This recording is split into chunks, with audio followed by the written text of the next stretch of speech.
simțeau cu adevărat prezența Domnului în mijlocul lor. De aceea ne spunem, Tu ești împăratul meu, să crezi din toată inima, să accepti pe Iisus Hristos ca împăratul tău și vei vedea cu adevărat protecția lui mântuirea. Glorie lui veci. E numele Domnului meu, El e Jehova, Yireh Adonai, Cel ce ne-a scos din robie, puternicul lui Israel. El e speranța acelor ce se cred în El. Mare, puternic și veșnic e numele Domnului meu.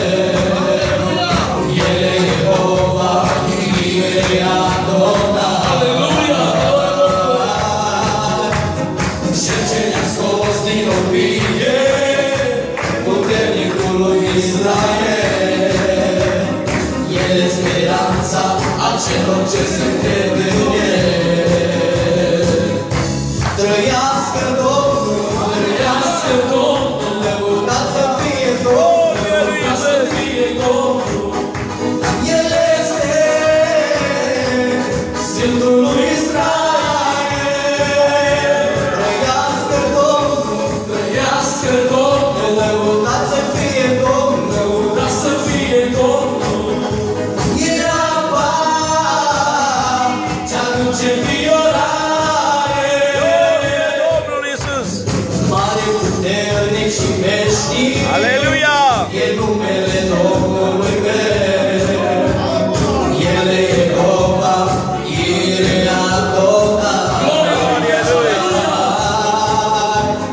Cel ce ne-a scos din robie, puternicul lui Israel. El e speranța acelor ce se cred în El.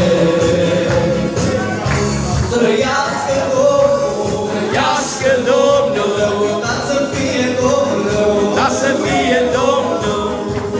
El este Sfântul lui Israel.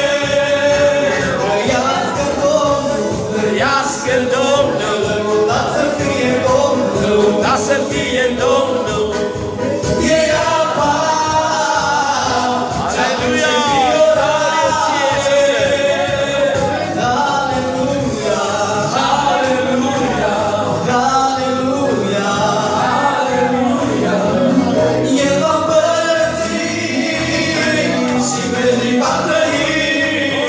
Glorie Lui! Aleluia, Aleluia! aleluia. El va împărăți și veșnic va trăi. Amin.